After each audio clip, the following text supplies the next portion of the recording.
Wa habbu lillahi ta'ala Abdullah wa Abdurrahman. Nama yang disuka Allah adalah Abdullah, Abdurrahman, dan abdu-abdu yang lain. Wasammau bi asma'il anbiya'i. Atau berikan nama anak-anak kalian dengan nama para nabi.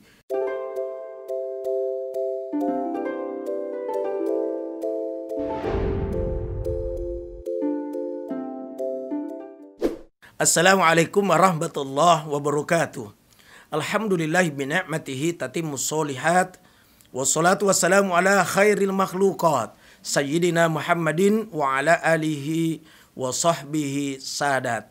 Amma ba'du. Kita lihat kondisi dan keadaan sekarang. Terlalu banyak anak-anak yang rusak moralnya disebabkan karena pergaulan.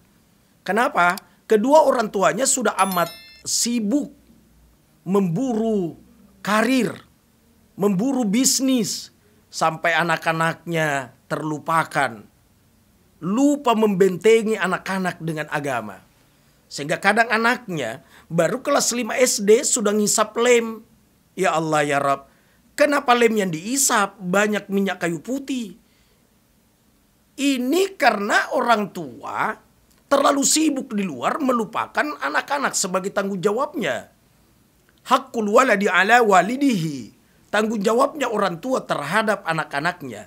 Yang pertama, ayyuhsinasmahu. Berikan nama yang bagus kepada anak.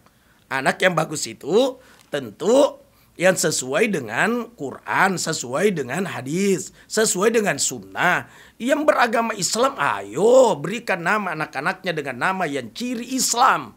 Kenapa sih tidak mau pakai Muhammad? Man kana lahu salasatu minal waladi walam yusammi ahaduhum bi Muhammadin faqad jahila. Siapa orang udah 3 anaknya laki-laki, belum ada salah seorang di antara ketiga itu yang diberikan nama Muhammad, faqad jahila, kebodohan orang tuanya. Masa sih udah 3 anaknya laki-laki belum ada nama Muhammad? Muhammad siapa? Ya terserah, silakan sambung.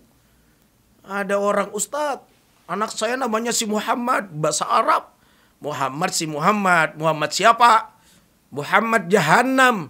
Loh, Muhammad Jahannam. Jahannam itu kan neraka. Kenapa tidak kasih nama Muhammad Ahmad misalnya? Itu kasih nama Muhammad. Wa habbu lillahi ta'ala Abdullah wa Abdurrahman. Nama yang disuka Allah adalah Abdullah, Abdurrahman, dan abdu-abdu yang lain. Wasammau bi asma'il anbiya'i. Atau berikan nama anak-anak kalian dengan nama para nabi. Adam, Idris, Nuh, Yahya, Zakaria. Kasih nama nama-nama para nabi. Atau kalau tidak dengan itu, kita ngambil nama dari orang-orang yang terkenal, yang masyhur. Contohnya Ghazali. Imam Ghazali kayak penyusun kitab Ihya Ulumuddin, kan luar biasa. Artinya nama itu kan merupakan doa. Siapa tahu dengan nama itu selalu dipanggil Ghazali. Yang ada di benaknya orang bagaimana supaya anak ini menjadi ulama seperti Imam Ghazali. Ini contoh. Jadi tanggung jawab orang tua itu namanya anaknya yang bagus. Kemudian yang kedua, wa yu'allimahul kitabata. Ajar menulis. Artinya ajar anak itu menulis, membaca, ajar ngaji. Ngaku Islam kok tidak ngerti ngaji, astagfirullahaladzim. Bagaimana bisa memahami Islam secara mendalam kalau tidak tahu ngaji? Dan Islam ini mesti didalami. Tidak betul kalau orang berkata jangan mempelajari Islam secara mendalam. Sedangkan dipelajari secara mendalam, belum tentu mampu mengamalkan juga secara aktualitas, secara faktual, secara realita. Pelajari Islam secara mendalam. Kemudian selanjutnya juga merupakan tanggung jawabnya orang tua adalah as-sibahata warrimayata. Ajar anaknya renang dan menembak.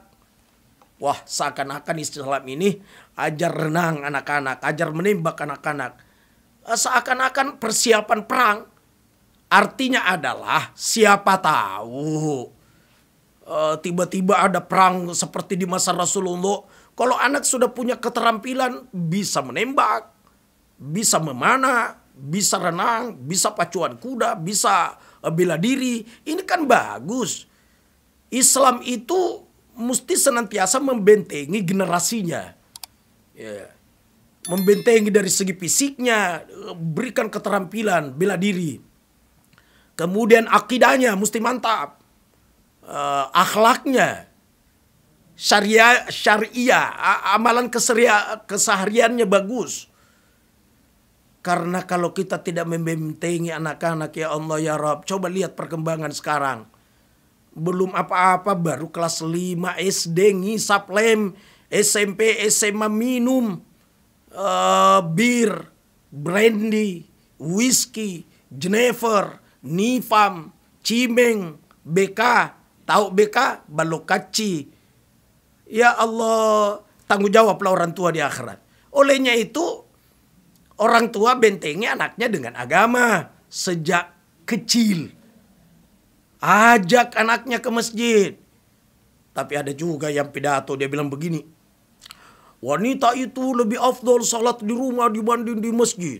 Di rumah lebih afdol di kamar daripada... Ya Allah, sedangkan dipidatokan diajak ke masjid belum tentu ke masjid. La salata bijaril masjidi illa fil masjidi. Tidak sempurna salatnya orang yang bertetangga dengan masjid kecuali salat di masjid. Terus bagaimana ungkapan bahwa wanita lebih afdol salat di rumah dibanding di masjid? Itu wanita-wanita yang banyak kesibukan. Karena melahirkan 2 kali setahun. Januari ngeya, Desember ngeya. Kan repot dia. Yang begini-begini mending salatnya di rumah. Lalu di rumah itu didiklah anak-anaknya. Karena ibu itu merupakan sekolah yang pertama buat anak-anaknya. Wahai para ibu-ibu, menyusui juga anak-anak, didik di situ. Bacakan selawat.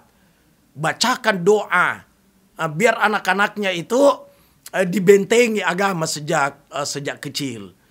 Kalau anak-anak kita menjadi anak yang soleh-solehat, esok atau lusa ketika kita orang tuanya dalam keadaan sakarat, anak yang pangku orang tuanya, anak yang bacakan Yasin orang tuanya meninggal, anak yang pangku ketika dimandikan, anak yang mimpin sholat buat orang tuanya. Ya Allah ya Rabb, mari kita senantiasa berdoa agar anak-anak yang Allah titipkan kepada kita sebagai amanah, jadikanlah anak-anak itu menjadi soleh-solehat. Tentu upaya keras, ikhtiar dan doa. Kita mesti usaha dengan maksimal. Penentu adalah Allah. Tapi semoga Allah menjadikan anak-anak kita adalah anak yang soleh, solehat. Sekian dan demikian.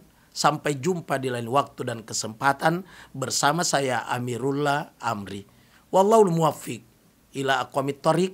Wassalamualaikum warahmatullahi wabarakatuh.